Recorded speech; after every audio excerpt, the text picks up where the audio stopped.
Go. This meeting is being recorded. 1, 2, 3. Hey, I'm Kimberly Smith Austin, and I want to welcome you back to another episode of the Made to Inspire podcast. I am here with my co-host, awesome and amazing, Misty Kerrigan. Hey, Misty. Hey, Kimberly. Happy. So guess what? Yes. We knew. Guess what? Yes. I'm like, what? You know how we get excited when we put content in context and we connect it and people are like, hey, that's really good. So we've been doing that and people have been loving the mindset shift. Woo! And there's a lot of baby entrepreneurs out there like myself who are getting their sea legs. That makes no sense at all, but getting out there, getting started. And today we thought, what the heck? HE double hockey sticks. Why don't we connect it with someone outside of us and a guest who's kicking butt out there in the world, entrepreneur mindset, helping out in the world, really near and dear to me because she's an ambassador at my organization, Oak Grove Center, where at-risk kid and foster youth get help. So everything that we love to talk about and step into, which is philanthropy, helping others, being an awesome boss mom, having an amazing marriage, the coveted thing that most of us want. We have a guest that has it. Yes, that's so exciting. Super duper exciting. And I have the privilege of working with this fine young lady as well in Toastmasters. Right now, she's my mentee, but I'll tell you, I learn a lot from her. That's why I love the mentoring relationship. It's a give and take. It's a come to the forefront and see what you can have. So without further ado, I know you all are wondering, I know you're waiting because you've been talking about entrepreneurship, the shift from employee to entrepreneur. And today we have someone who is an employee. So you're probably thinking, why is she here? Because guess what? She has the mindset that we've been talking about, and she's creating pathways for herself. So without further ado, will you all help us welcome to the show today, Miss Monique Payan. Welcome, Monique. Payan. Thank you, ladies. We are so excited to have you here on the show, Monique. I am very excited to be a guest and extremely excited to hear or be part of one of your episodes because I myself am a listener and have loved the last 2 episodes, especially on making the shift.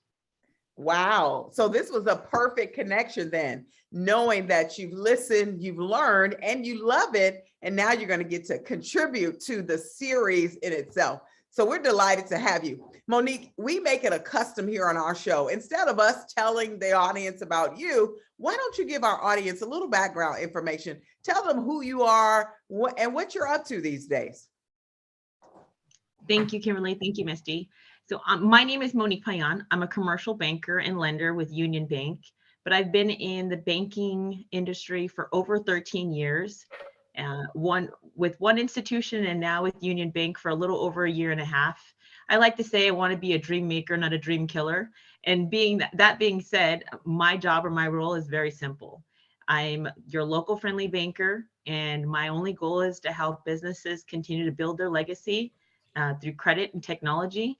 I love hearing about humble beginnings, and it generally is just being curious about hearing what the business community needs and wants and helping them get there and be successful. Oh my God, your first sentence, dream maker, not a dream killer. I love that. And I think most businesses, small business or maybe large business, are scared of banks.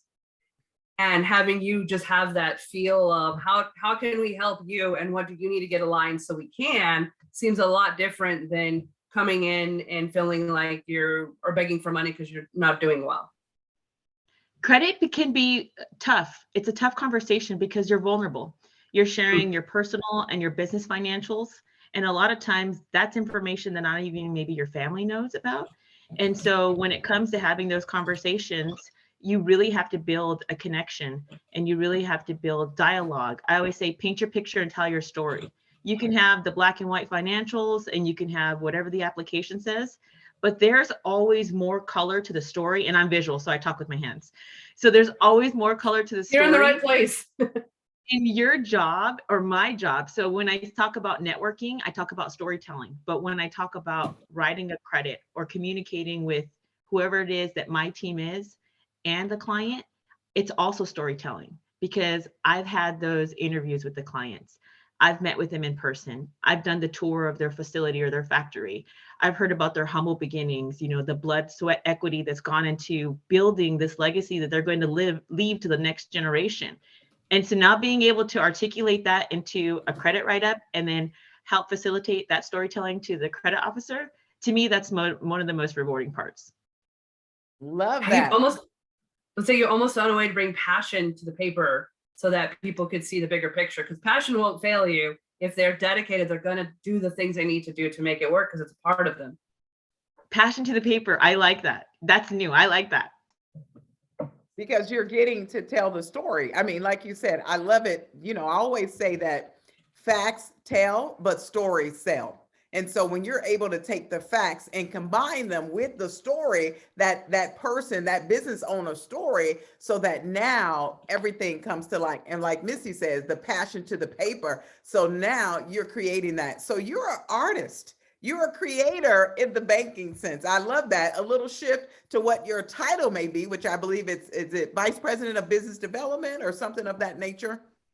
Yes, ma'am. It is Vice President of Business Development.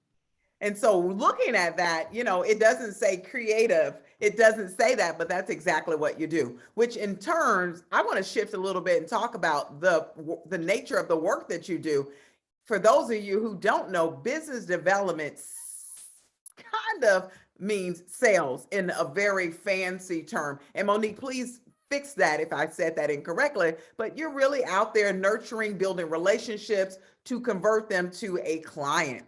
And when I think about that, naturally, that is a entrepreneurial role. People don't go into sales when they want to learn on their own and be independent. You learn from the company, you get tips and strategies and tactics to go out there, but then there's some independence that you're given and saying, go. You're released out into the world and you have to build and create and find the clients. Would you agree? And please add. I would, absolutely. And here's the thing, every conversation you have with a client, it necessarily doesn't have to, you know, begin or end in a sale. And I always say most conversations I have are very casual and there's typically not a need, but it's planting a seed, especially in this environment. Bankers, you know, merge, employees leave, employees retire, people move on. And I respect loyalty. Like I said, I'm a mother of 4. So for me, I've had my same Allstate insurance agent for forever. And I'm with her because I believe that people bank with people or people do business with people. Absolutely. And so I want them to do business with me and I do business with other people and I'm very loyal. So if they're loyal to a bank, I respect that. But if anything ever changes, I want them to have a local resource or a name or someone who's followed up. And I'm never going to reach out to someone without doing my homework and really understanding what this business does. Of course, everything you find online or everything that you find in looking at their website doesn't tell the true story. Nothing ever can replace hearing it directly from the business owner's mouth. There's so much meaning and passion behind hearing its story directly from them. But yes, being able to make that connection and then respect that maybe they're not ready. When they are ready, it'd be nice for them to have an option. And that's all I ever ask. It's that touch point. So that when you're fresh in their mind, when they need something, they usually go back to that last interaction with someone who might have been there, or they ask a friend, can you recommend anyone? But if you have those touch points, even if they're not your customer, you're sending a birthday or here's an email with some information for business owners, but you're giving a value. And then pretty soon, if they're getting a bad experience, they're going to be like, I'm calling Mona. This is ridiculous. This company I'm working with, I'm giving money to, they don't even acknowledge me. And this lady's calling, she's checking on me. She cares about my business. And I think when that truly aligns that you do, people feel that. Especially nowadays, we're moving so much back to customer experience. All these things, social media, jump on social media. And I'm taking a class right now and it keeps showing those that build personal relationships are making more money and having less people leave them. But all the other people are doing all this studying on how to make a reel, which is good and you should, But if you're not building relationships with those that are already with you, you can do all the rules you want. You're still not going to the bank to meet Mona. Yeah, I love that. That is so good. I have another question. The thing that came to mind is you are an employee of Union Bank, but as we just said really quickly, entrepreneurial mindset in the set of what you do as a VP of Business Development. And I want to ask the question because this is where the shift is: employee mindset and entrepreneurial mindset. Yes, I'm an employee, but what you do and how you function is so different. Can you tell us how you've taken your role as an employee, but yet shifted into operating as one of an entrepreneur? So I think when it comes to the shift of entrepreneur, especially for new bankers that are coming out there, you have to really run the business or run your business like it is your business. Yes. You're responsible for your time, really the branding and what you put out there and your name. You're responsible for all of that. So really, it shouldn't be your two different people at home and at work. You should be the exact same person. And like I always say, I have a heart to serve. I'm an ambassador for Oak Grove. I work with Habitat for Humanity, and I love championing women leadership. So for me, that is who I am. I am at home as well. And so being able to transfer the skill sets that I do personally to what I do professionally, I want to see everyone win. I'm a big advocate or a huge advocate when it comes to other bankers who are from different financial institutions, which sounds unique because you are each other's competition in the field. But I don't think that doesn't mean that you guys can't be friendly and help each other. You can't be the best at everything, know what you're good at, and outsource the rest. Because time is money, and I never want to waste a client's time. So if I'm not the answer, I want to put you in contact with someone who is going to be the solution for you, because that for me is respecting that client's time. And that's just doing what's right. And for me, I always say I have a higher power that I answer to. So you should always do what's right. It's always the right time to do what's right. That is the shift. And then networking. When you're going out there and networking, it shouldn't feel like, oh, I'm doing a job. It should feel like, hey, I'm trying to grow as many connections as I can make. Because even if you're walking into a room, let's say a room of manufacturers, and maybe none of them are decision makers that you'll ever be able to talk to them about credit, you're going to learn something about their industry, because every manufacturing industry is completely different. That might give you just a little nugget of information to put in your toolbox. And so the next time you have a conversation with a client that specializes in that field, you can actually go and, you have that information, you can tap into that conversation. Hey, a manufacturer that I spoke with recently had mentioned that they're experiencing concerns on this, this, and this. Are you seeing the same? That just adds, and what you're doing is you're growing and you're learning. So I think if you're open to growing and learning, which is an entrepreneurial mindset, and you're not comfortable with just staying in your lane, and you're willing to get outside your comfort zone and continue to learn, I think that's where the shift comes. So I like that you said the shift, because I never knew what it was called, but I'm like, that's exactly what it is. When you run and operate your own pipeline and your business like a business owner, it makes a difference. It builds confidence. And if you're able to not be so scared when you are kind of bridging over, or doing some things for yourself to help others in other ways. Now, you said something which was really funny, is that you never know who's in the room. And I don't know how many contracts myself and Kimberly have gotten because we made a experience, or we made a great connection with the decision maker's friend or right hand. Because decision maker always has people. And normally a decision maker only makes a decision after people say, hey, this might be great. Like they have the people that they trust. So you could be in a room and still have influence towards the decision maker without even knowing it. So it really is. I love how you had that other point, though, is even a conversation you're going to learn in is going to show up later in another conversation and connect you with someone else. So it's that intention of when you're networking to have that, build that relationship or get some knowledge is a great way to not be so scared of networking. Yes. I heard so many things, Misty. You said connection, which is another show, connection. But what I heard from Monique is the collaboration. I'm connecting with other bankers who are my competitors, quote unquote. But we know that when you operate from that place of abundance, because that's what I'm hearing. You're operating from a place of abundance, recognizing that you can be a trusted advisor and a resource from other people. Again, that's operating in the entrepreneur mindset and opening doors for you that many who have that competitive mindset, the closed mindset, they miss out on. That is so exciting. I'm fired up when I heard that. So collaboration is a strong point for you and how you move forward. What are some other core principles that you operate on, Monique, with your business? So interesting that you say that. So I'm genuinely curious. And when it comes to being an entrepreneur mindset, so you say the shift, I'd say gone are the days of picking up the phone and cold calling. And I mean, for me, if I get a cold call, I know I'm not going to pick up the phone. Time is money. When I come home, I'm trying to, provide a food for my family and interact with my kids, the little bit of time that I have left before they graduate and they're out of the house. So for me, I want to be, as mindful as I can with the little bit of time that I have. So when you actually show up to talk to a business owners, understand a little bit more about who you're talking to, what they value, maybe what their green initiatives are, because a lot of businesses have green initiatives right now. Clean energy is huge. Do they have a nonprofit they support?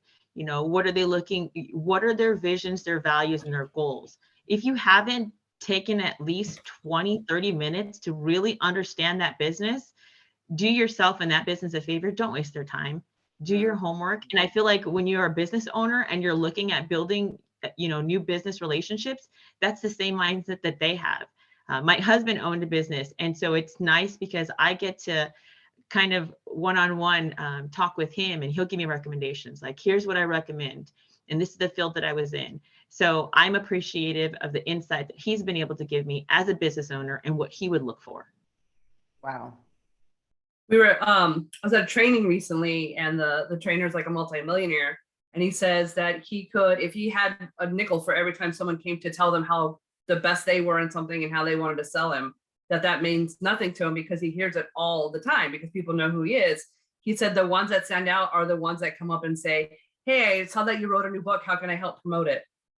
Hey, I saw that your business is expanding. How can I get people to your restaurant? But really that service heart to, if you really appreciate and want to make that relationship, it's how can you help them without just walking up and selling to them?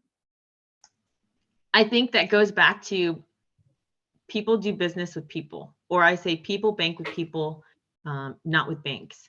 And I say that because you could be a bank, and it really is the relationship that you have with that individual person that makes the difference. It's the trust that you build. Can I pick up the phone? Do I feel comfortable of having a conversation because I have a question with this in particular person? And if you don't, that doesn't feel as warm and as friendly as it should, because it really should be a relationship.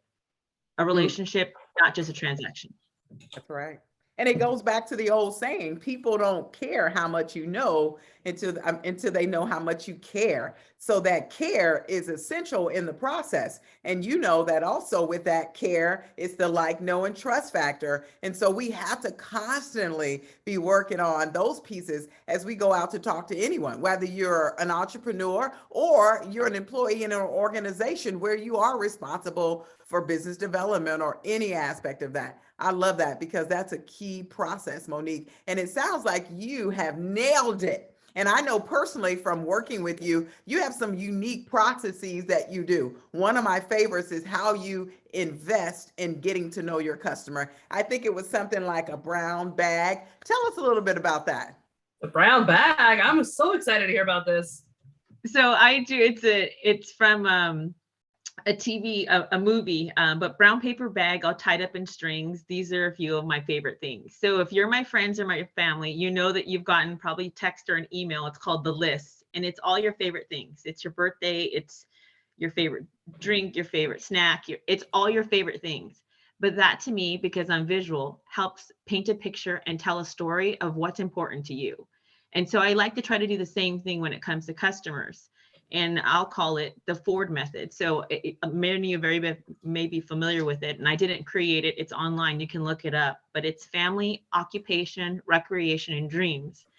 And that to me, if you know those 4 things about your customer or about who you're interacting with, then you'd say you can walk away from a conversation and say, hey, you know, I really know that person. I have one customer who loves Pokemon.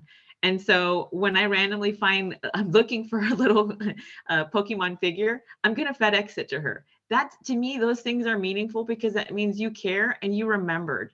And for me as an individual, if you care, you remember, those little things are going to keep me loyal to you. My insurance agent does exactly that. And I, regardless of the price change, I will probably always stay with them because of that relationship that she has built. It's a connection. The Ford method. Did you read Ninja Sales? Say that one more time. It's from Ninja Sales, the book. Such a great book. It's geared towards more people that sell and buy houses, but you could translate it over to almost any occupation in the sense it's building that relationship. And studies do show that people who have great relationships with their customers get less flack when it comes to raising prices. And we know right now we're going through a major inflation. And everywhere you look, prices are raising. So that makes sense that some of the entrepreneurs, the smaller business, even restaurants, prices have to raise to match where they're at. And you're going to lose some people, but you're not going to lose raving fans. They understand and they don't want to lose you. So it's a great part. So a paper bag, guys, take that one. Yes. I love Ford also, Kimberly, since you mentioned it, because there's a lot of, so in the last 2 years, how many of us have networked other than Zoomed outside the real world? More people are comfortable getting out. And so a lot of people are feeling like they're having to start cold turkey networking again. I think Ford is a great way for them to use it. Start conversations and get to build a connection and find out a little bit more about whoever it is that they're networking with. Yeah, that's everything. Because here's the truth. We are in a marketplace, although the last few years we've been, going through a pandemic, but here's the truth. Today's technology has presented more options than ever. So guess what? To me, when I go and look for someone that's doing this, they're probably 20, 30, 50, 70, because a lot of people did shift from the employee to now an entrepreneur. So when you build relationships and use that Ford method, I called it form, same thing. And you start getting to know the person, you're connecting with them by way of personalizing that experience, sending them their favorite things. Guess what? You stand out. You stand out as a unique person. And now, as you said, Monique, they're going to be loyal to you and they're going to stick around. So we have to be intentional in that customer experience, that customer satisfaction, serving our customer so that we can differentiate ourselves in the marketplace, because competition is fierce. What's the M in form? Money. And you'll typically see the form method used in something like network marketing, but it's the same thing: family, occupation, recreation, and money. And money goes back to dreams. What do you dream of? What kind of money do you desire? It's the same method. They just use an M instead of a D. All the same, going in the same direction. So Monique, as you think about what you're doing today as an employee, but I know you're shifting. You and I sat down last week and we had a conversation about the need to no longer promote the company, which you are every day when you show up. But here's the truth: promoting Monique and who you are and what you do, because in the end, they're not going to go Union Bank. They're going to go Monique. They're going to look you up and attach you to the bank. Tell us about some of the unique things you are doing to brand yourself and kind of shift in that entrepreneur space. Employee brand. Oh, I love that. Employee brand. And I don't think I ever thought about it in that mindset until our last conversation. So thank you, Kimberly. You had mentioned earlier when we first started the conversation, Misty, I am an ambassador for Oak Grove, but I also work with several other nonprofits. And to me, community is everything in Riverside County, the Inland Empire. The Inland Empire is growing so much. So as I continue to grow awareness, and I'll say grow awareness for their brands, their cause, and champion, what their visions and their value is, their mission, so to speak, that's also continuing to build my brand. But when I say building, you say building your brand, it's building who you are. I did a speech the other week about eulogy. I said, eulogy is typically at the end of your life. How will someone talk about your life and who you were and what you meant to everyone? I said, I changed it around to YOU, you, Ludgy, I was like, why wait until the end of your life for people to be able to say who you are and what you did when you should be doing that now? You should be saying who you are now. And when someone makes an introduction or someone says, hey, I'd like you to meet Monique, they should have the same sentiment or be of the same mindset, because you are the same person you are personally as you are professionally. And those, they should both connect to each other. So what you do in the community, championing their cause. I work with a couple of different nonprofits that are looking at building their membership. I was like, great, let's continue to connect and let's continue to network, because I want everyone to win. I want them to continue to be successful. And that in turn made directly impact business by, hey, may I introduce you to Monique, because she also is a commercial lender. She might be able to help your business, or she might be able to help your clients. Great. If you trust me and that trust is there, then that means that what I'm doing has been meaningful or impactful to you. And I always say every relationship has to be earned, whether in business or, you know, professionally or personally, it has to be earned. So if they see your value in what you're doing, it'll continue to speak for itself. Love that. Love that. So you're on a journey, and I love that because you started here 13 years ago, came into the banking industry, and have really, in my opinion, reformed how you do business, how business looks even in the banking industry as an individual, as a professional. And now you're out in the marketplace teaching other bankers, whether they know it or not, they're getting education lessons from Monique on how to really navigate the marketplace, how to have a relationship with another banker, how to forge ahead in what they're doing, and even rebrand themselves or brand themselves. So when I think about where you are, I want you to share with our audience maybe a couple things they can do to get themselves positioned to make the shift. Not only the shift, whether they're leaving their employer and becoming an entrepreneur, or making the mindset shift. You're an employee and you're going to remain an employee, but let's take on that entrepreneurial mindset, because when you do, everyone wins. The company wins, you win, and guess what? The marketplace that you serve, they also win. So Monique, share a few things with us that will be beneficial for our listeners to help them make the shift. I think identifying your audience or your target is huge. So a lot of times when you work for, let's say, a larger corporation, they think it's everything to everyone. You can't be everything to everyone. If you decide to take a focus and really focus on that in particular, let's say manufacturing, distribution, healthcare, be the expert in that, and then really grow your knowledge, continue to grow, continue to learn, and then network. Networking is huge. A lot of people are uncomfortable with social media. I actually had a conversation with a colleague yesterday. He said he thought he was going to disconnect his LinkedIn and social media platform. I don't see social media anymore as just social media. I see it as a tool. It's a way for me to connect with 2, 3, 4 degrees of separation that maybe I wouldn't have access to at all had I not had that network. I network with someone in New York City, and what are the odds? I would never have the time to physically go to New York in order to meet this individual, but through connections, we were able to continue to work and partner with each other.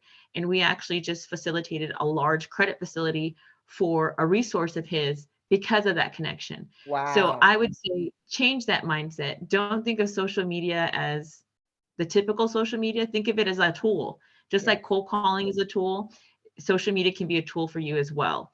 And don't be afraid, to look up the businesses or whoever it is that you're focusing on. Take an initiative and really try to connect and learn more. And I think when you're open to that and getting outside your comfort zone, that just leaves more opportunity for you to continue to grow who you are and your brand. When I say your brand, it really is your elevator speech. What is it that you do and why is it that you do it? You should be able to have that in less than 5 minutes. And if you don't know what that is, I would start working on that, because that really is your window of opportunity. You might meet somebody literally in an elevator. What do you do? I'm a commercial lender. I help businesses leverage credit and technology in order for them to continue to build their legacy. That is it. Because it could be so many different things to so many different people. And I might not be the resource right now, but I'll be the resource for tomorrow. Love that. Wow, wow, wow. That's so good. And I want to say this, I want to ask another question, but I'm going to save it. In fact, I think we should have Monique back to talk a little bit about her LinkedIn experience and what she's done on LinkedIn and how she's leveraged it to grow her business, make those connections, and really become I'm going to call it a leader in this space, because you said it. It's not the traditional knock on the door anymore. It's not the cold call. It's using and leveraging social media to gain. So we're going to come back, I promise you, with the second show with Monique, because she's doing some amazing things. Now, Monique, tell our audience, how can they find you? I'm on LinkedIn under Monique Payan. I also have an Instagram under Monique Payan Commercial Banker. So you can feel free to reach out to me either way, or you can visit our Professional Women Toastmasters page and connect with me that way as well. That was smooth. I love that. That was good.